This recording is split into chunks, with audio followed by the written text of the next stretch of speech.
Snow fell like ashes over the forgotten town of Winter Hollow, sealing every door, every road, every breath. Sheriff Mara Kell trudged through white silence until her radio hissed with faint children's laughter. When rescue crews uncovered the cemetery, their shovels struck empty wooden boxes, 12 coffins, all open, all small. Panic spread faster than the storm.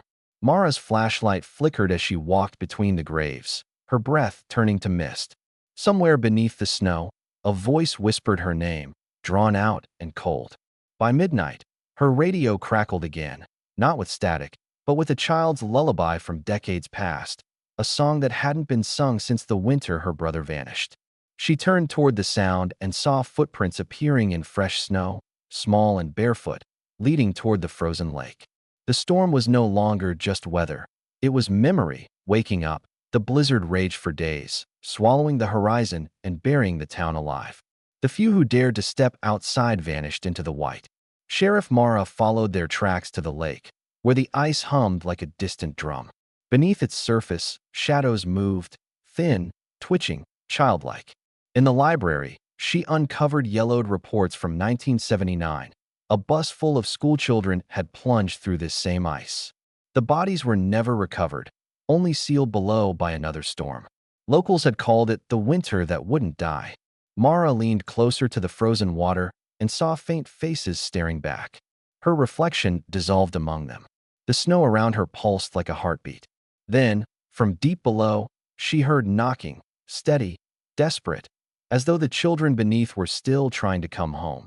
When the power failed, the church bell began ringing by itself. Father Donnelly said it was the wind, but Mara knew better. She played an old tape found in the rectory, expecting hymns, but what poured out was a choir of children singing, "Sleep, my darling," their voices layered with screams. The priest confessed the truth. Decades ago, Winter Hollow made a pact to keep something trapped beneath the lake, and every storm was its hunger returning. Strange drawings began to appear across town.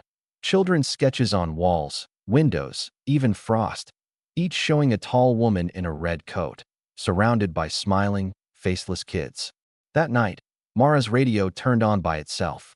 The same song played, but this time, one voice stood out. It whispered her name between verses, tenderly, like a mother calling her child back home. The red coat appeared first in a photograph, black and white, found in the archives, dated 1979. Ms. Alara Voss, the teacher who supposedly died saving her class, stared back from the picture, eyes sharp and alive. Every survivor of that crash remembered her differently. Some said she prayed, others that she laughed as the bus went under. When a witness was found half frozen in the woods, he kept repeating, "She never forgives." Mara traced the name to older records. No teaching license, no family, no past. Just a note written in ink. She came with the snow. As night fell, footprints appeared again outside Mara's house, small, wet, and circling her porch. At the edge of the woods, a red shape flickered through the white. Mara raised her flashlight. For the first time, the snow stopped falling, and the silence began to scream. Snow poured into homes through cracks that hadn't been there before. Radios across Winter Hollow played the same distorted laughter, echoing like ghosts in metal. Mara broke into the old town hall, uncovering evidence of something darker than an accident. Before the settlers came, the valley was sacred ground, an offering place where the tribe left their youngest to appease a snow deity. When the settlers built the town, they buried the site and renamed it Winter Hollow.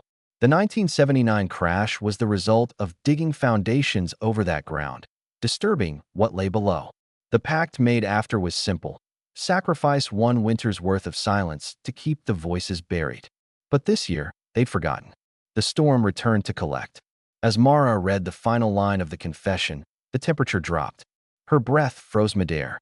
Then, from the walls, small hands began to press outward from beneath the plaster. The town's last survivors gathered in the school gym, surrounded by flickering candles and boarded windows.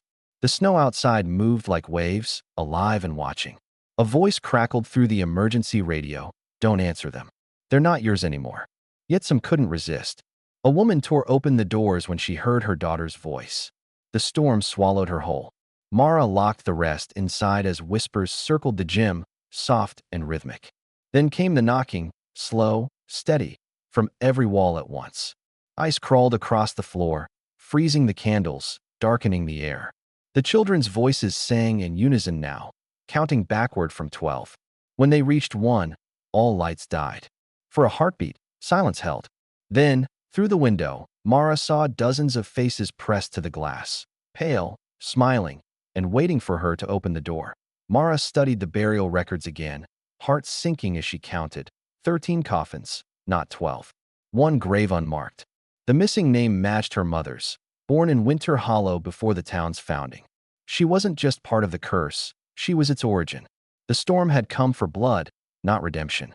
Desperate, Mara found her mother's old cabin and discovered a frozen altar beneath the floorboards, baby clothes, rosaries, and a charm shaped like a snowflake. Voices filled the room, whispering, "Return what was taken." She realized the snow wanted balance. To end the cycle, someone of her blood had to stay behind. As the blizzard grew, her childhood memories twisted, her mother singing lullabies that now sounded like prayers to something cold and ancient. She fell to her knees as frost crept up her hands, the storm outside chanting her name in the voices of lost children. Morning broke soft and silent, but Winter Hollow was gone beneath miles of snow. Mara walked into the white, guided by a single small handprint glowing faintly ahead of her. She followed until the storm wrapped her in its calm. In the distance, a figure in a red coat waited, arms open. Mara dropped her badge into the snow and took the child's hand. The wind sang as they disappeared together, leaving only footprints that filled as fast as they formed. When rescue teams arrived weeks later, they found the town frozen in place. Cars, clocks, even birds mid-flight. Only one sound broke the stillness, faint children's laughter echoing through the melting ice. As spring thawed the valley, the lake cracked open one final time. From below the surface, 12 small coffins rose to the top, each one empty except for snow.